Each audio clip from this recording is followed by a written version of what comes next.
Hello and welcome to a video that's part of our 2A Dojo course, which is basically a course to help you smash the FRCR 2A, hopefully fingers crossed first time. This is the first video where we will be talking about the patented RadCast strat to success.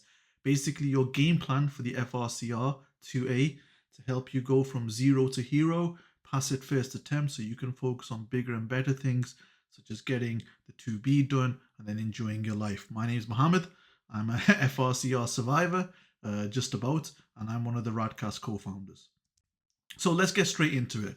The 2A is a load of, I'll let you fill in the blanks. It's not just a small piece of, but it's a big piece of, And the reason why is that it's 2 papers, 3 hours, 120 questions each. It's a significantly tough exam, probably one of the most difficult exams you will face in your medical career. Forget medical school, forget the MSRA, forget MRCS, MRCP. Honestly, this is a mammoth of an exam. It's one that will really push you, and it's one that may even break you to some degree, especially if you're doing it in isolation. That's the whole point of the 2A dojo. But ask any senior radiology registrars or consultants about what exam they often struggled with.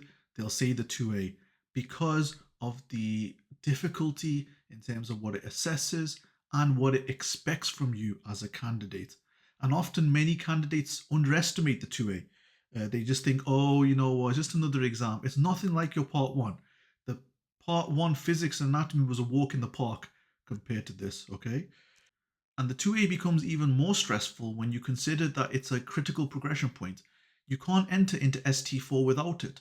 So what happens? You end up having extensions in your ST3 year, having to go to ARCP panels to discuss why you haven't passed, getting behind in terms of your clinical exposure because you're having to find time to sit down with the books, falling behind your colleagues. And it's just this perpetual cycle of reduced quality of life, just falling behind, losing track of what's going on because you just can't get past this exam. And trust me, sitting in front of the ARCP, having to justify why you failed, not for the first time, not for the second time, maybe the third time, them having to discuss your continuation of training. Do you think radiology is suitable for you? Blah, blah, blah. It's just unnecessary stress, which I want you to avoid. Okay. I don't want you in that position. So you may be thinking at this point, well, how do I know all about this? Why am I so passionate about the 2A and the consequences of potentially not passing the 2A first time, second time, third time, etc.? Well, the reason is I was that trainee. I'm not shy from admitting that. I know some people don't admit their failures or kind of shy away from them, but honestly, I wear it like a badge of honor. This is why I'm so passionate about this course and supporting you candidates, you trainees, my colleagues that are going through the same thing, getting ready for this mammoth of the exam that is the 2A. And honestly, I don't want you being that trainee.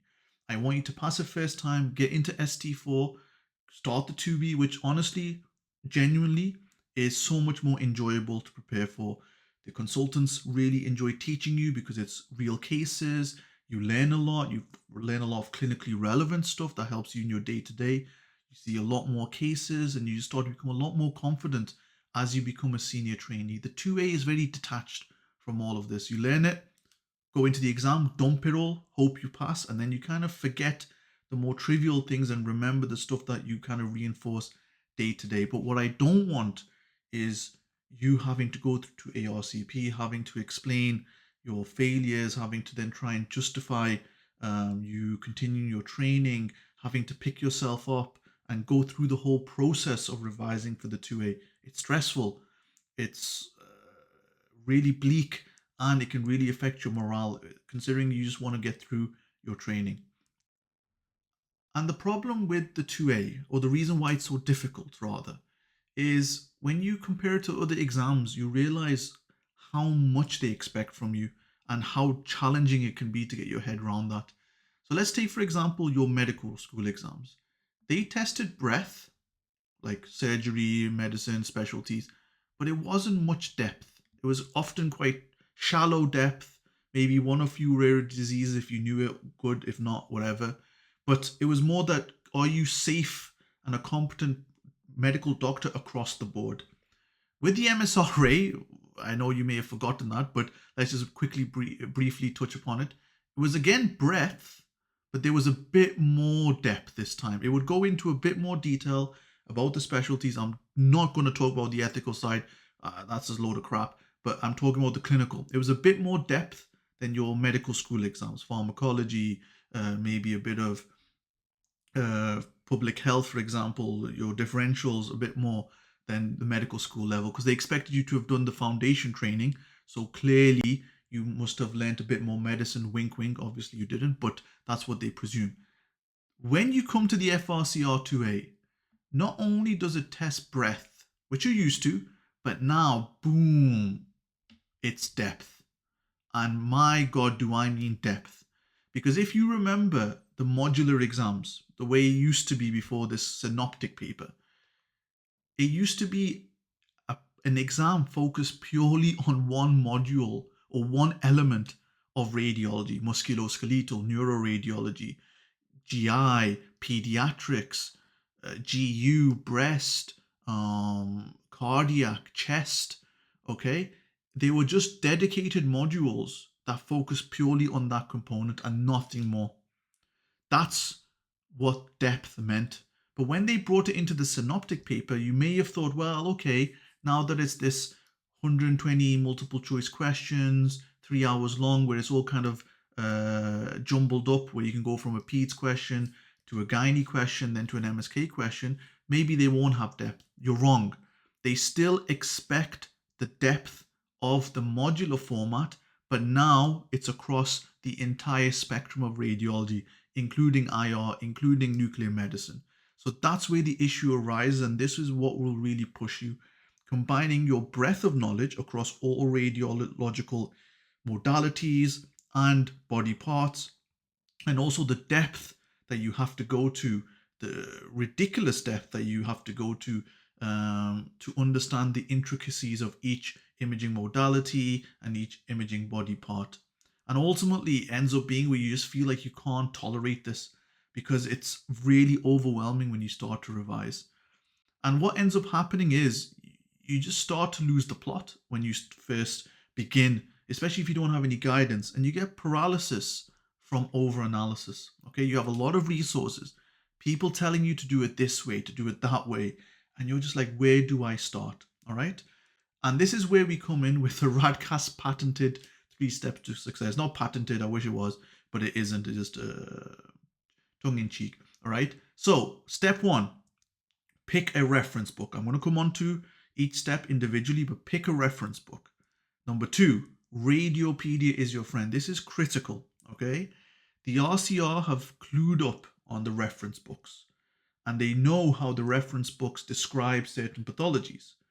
And to make your life harder, they've gone a step beyond and started to pick up descriptions and additional elements about pathologies from reference guides beyond your textbooks. For example, Radiopedia. And they do this because they want to make sure you've read around the subject, not just picked up a reference book and that's it, all right? And step 3, death by questions. And this is the process that you're meant to do. You're meant to start with step 1, of course, and go on to step 3. Right? And all of these things reinforce the other.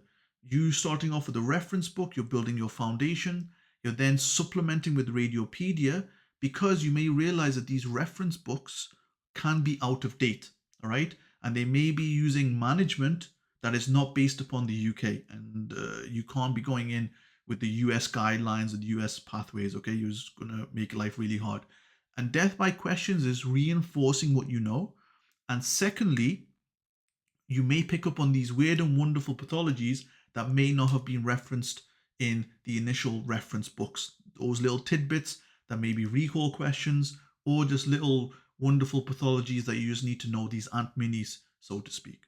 So let's start off with the reference book. And basically, if you know any like fighting game, like Street Fighter, you just pick your main character. You got Core by Mandel. You got Crack the Core, a very famous book by Prometheus. And of course, you got Granger, which is a huge textbook. It's a huge volume. It's a ridiculous book. But once again, a lot of candidates make this part of the process difficult. They start off with core radiology by Mandel. They then pick up Crack the Code. They then dip into Granger. Don't do this, all right? It's already hard as it is. These books are not things that you read like The Cat in the Hat, all right? There's not Dr. Seuss books that are like 10 pages long. These are long books that require time for you to go through the knowledge and filter what is relevant and what is not relevant and read around, especially with Radiopedia. So pick one, whichever one you like, all right? Doesn't matter. And then stick to it and learn from it and use it as your main reference book. Build your foundations with this initial book that you're then going to read for the entirety of your FRCR 2A prep. But don't switch between, don't pick up one, then pick up another. Realize quite quickly which one you like. All right, I gravitated towards Crack the Core because I loved the way it was just bullet points. I knew everything was high yield. I didn't have to make my own notes, which honestly, from a revision technique perspective, is a waste of your time. You need to be doing repetitive, time-based revision where you're kind of reinforcing knowledge over time through space-based repetition. Okay, don't honestly make your own notes unless you have to, unless that's your thing. Just go to, in my opinion, Crack the Core. It's all done for you. You just need to read around the topics and supplement with Radiopedia and practice questions. But it's entirely up to you. The main takeaway is pick one and stick to it. Whatever one you like, that's entirely up to you. Then Radiopedia is your friend, okay? Read around the disease in your reference textbook, let's say Crack the Core. You then Radiopedia it, and you focus on the additional elements like imaging pearls, management practical points. These things are not going to be in your reference book, all right? They're not, because these things apply your clinical radiology elements to the disease. The reference books focus mainly on the pathology and the radiology of the disease. Radiopedia provides you with that clinical element. What are the key risk factors? What are the key epidemiological factors? What part of the organ does it affect most commonly? What do you need to know about staging, etc., etc.? These things you will find in Radiopedia in a nice, short, succinct article. So you don't have to kind of go scour the internet for all the information. Radiopedia has it all. Once you've read around the disease in the reference book, like celiac disease, for an example, you then go on Radiopedia, read around it, focusing on the management, practical points, and any imaging pearls. And let's put it into action. This is from Radiopedia regarding small bowel carcinoid tumors, okay? Key facts straight away. The most common location is the terminal ileum, all right? In a lot of textbooks, they'll say appendix, but that's outdated. This is what I mean. You can't just rely on reference textbooks. They may be outdated, they may not be updated for a while. Radiopedia is constantly updated by generous authors that use their free time to do this just from the love of education. And this is the stuff that RCR will pick up because it's a key differentiator. Who's using out-of-date knowledge and who's using up-to-date knowledge, okay? So that's already a factoid that Radiopedia would have helped you correct. Secondly, look at the radiographic features. It's beautifully summarized. Surprisingly and bizarrely, I don't know why, your 2A has no images, okay? Even though you're training to be a radiologist that interprets images. Everything is based upon descriptions, okay? And it's very weird when you go into the exam and you see descriptions, intensities, attenuation, echogenicities, blah, blah, blah. And you're there trying to put a picture into your head. But the thing is, and this is what I was saying before, the RCR have clued up on how diseases are described in textbook. For example, you'll see in Crack the Core, it says for a carcinoid, it'll say spoke-like appearance, right? But instead, what the RCR will do, just to kind of like tease you a bit, be like poke you a bit, be like, haha, we got you. They'll use the word polypoid appearance, okay? They'll use spiculated. They'll say it's hyper enhancing on the arterial phase. It's all pointing to the same diagnosis, just in a different series of doing it, okay? So please go and learn these additional descriptive words, because in the end of the day, you don't want to get caught out by this, because it's just easy marks to throw away. This describing the same thing, carcinoid, just through different words. All right. And Radiopedia has these very detailed descriptions which you can just add to your notes, saying, okay, if I read this additional words, it's still describing carcinoid. All right. So Radiopedia is your friend. And then finally, step 3, death by questions. Once you've got your fundamentals sorted, supplemented with Radiopedia, now it's the time to reinforce everything you know and to pick up those high yield tidbits. Maybe it's minis or just recall questions by doing these online and book-based questions for the 2A. So there's lots of resources. I'm just going to list out the ones I used. You got FRCR exam prep, you got revised radiology, you've got the new kids on the block, radiology.live. You got amazing textbooks like the Get Through series for the FRCR 2A, an excellent book, recently being updated. You got additional ones like, for example, the final FRCR self-assessment.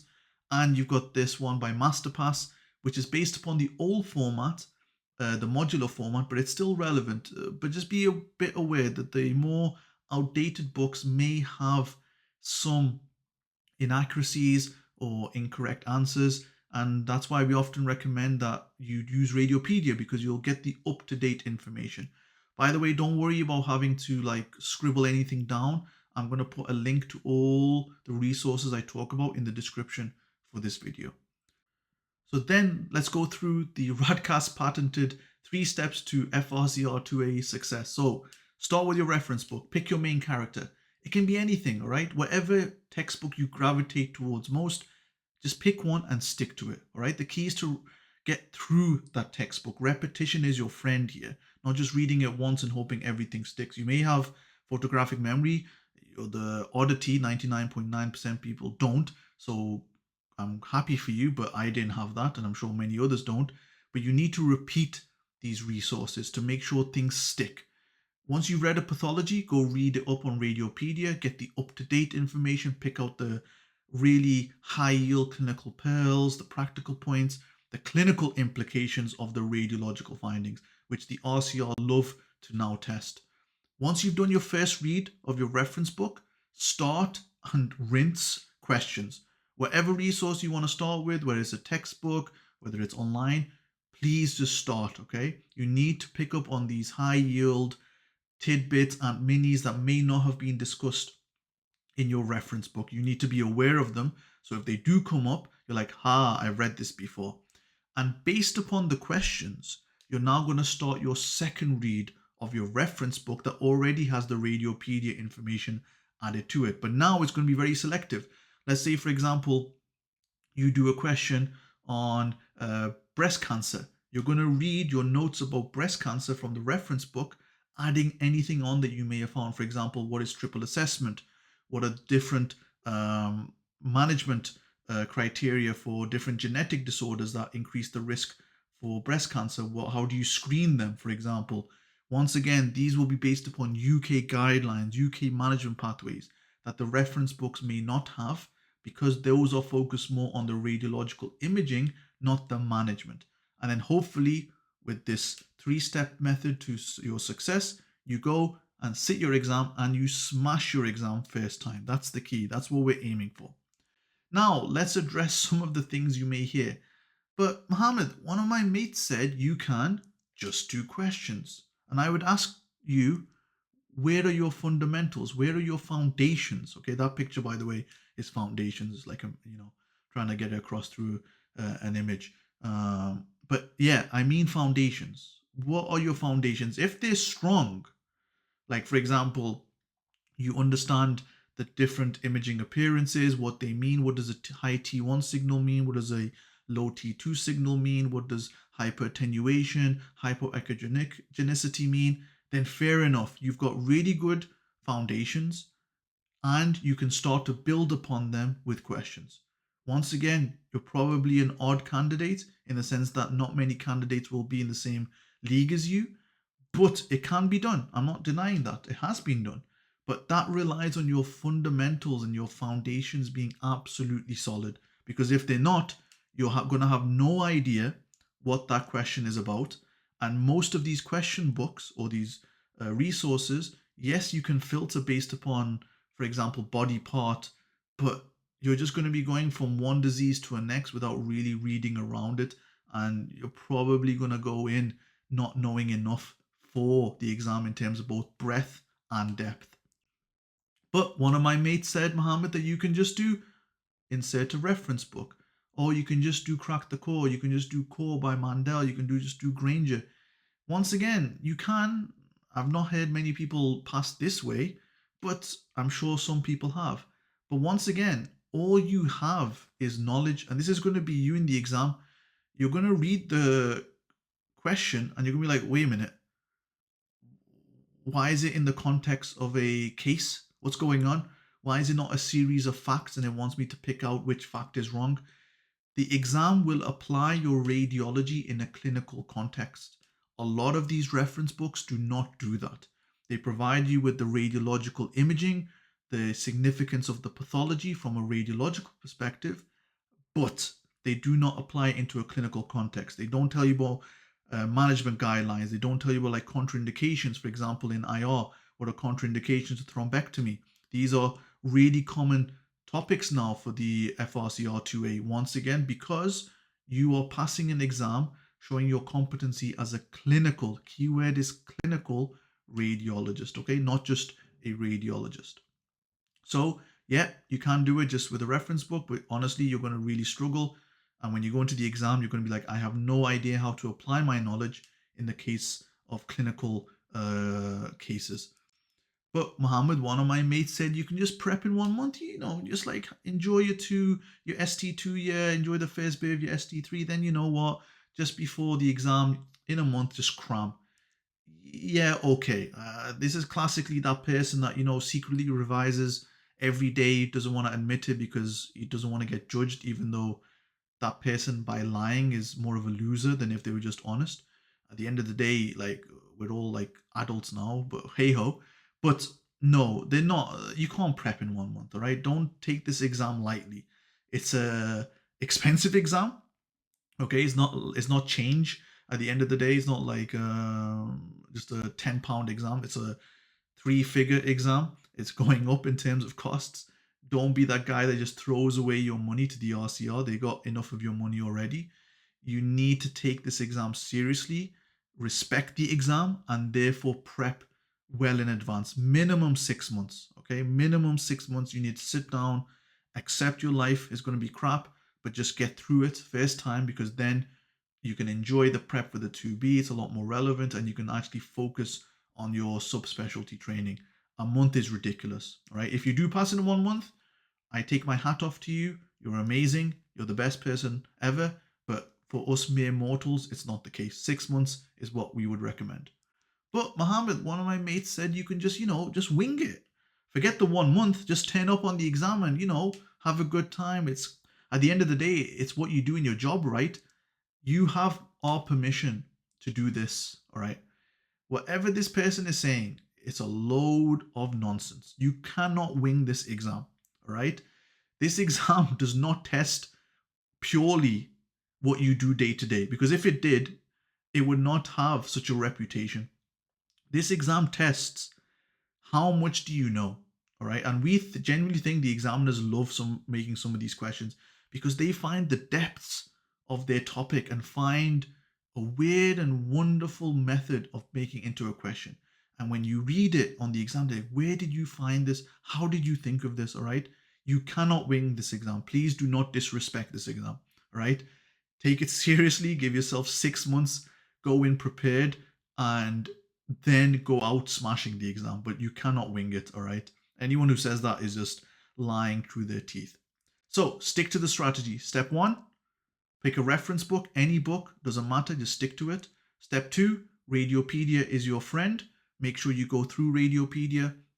Every time you read around a disease, pick up the additional clinical context. And step 3, death by questions. And all of this is meant to be done sequentially because they all build upon one another, right? They're all basically a prerequisite for the next step. Step 2 without step 1 makes no sense. How do you know what to be reading? You can't just randomly go on Radiopedia unless you're into that, which is fine for you. You do you. Questions by itself can be really overwhelming when you have no idea about the topic at hand, not even like a slimmer or 0.1% understanding of the topic. It just becomes overwhelming and you'll just get them all wrong because you have no idea what they're talking about, and it'll really knock your confidence. And time is brain, and I'm sure you've heard of that, but time is brain for the 2A. Make every opportunity count when it comes to revision. So if you've got long commutes, you're on the tube, you've got a long drive, you just got a bit of time to kill. Songs for FRCR, amazing resource, okay? Great podcasts, really helped me just reinforce knowledge through very memorable podcasts, very catchy mnemonics, etc. Supplemented with the Radiology Review podcast.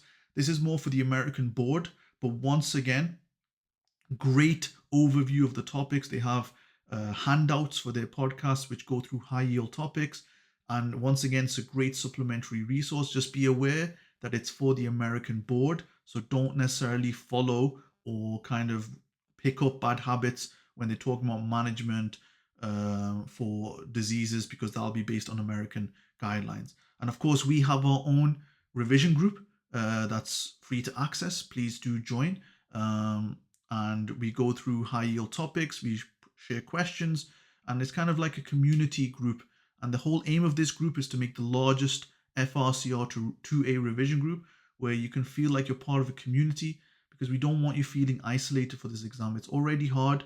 Why make it even harder? Let's work together and let's all smash the exam together. And just a little takeaway, just to kind of frame your mind when it comes to the 2A exam.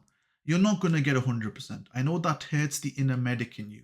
That kind of makes you cry inside, saying, no, I want to be perfect. I'm a doctor. I want to be perfectionist. Radiologists have perfectionism embedded within them. But just accept you're not going to get 100%. But that's fine. Just pass, okay? The pass rate for this is historically quite low.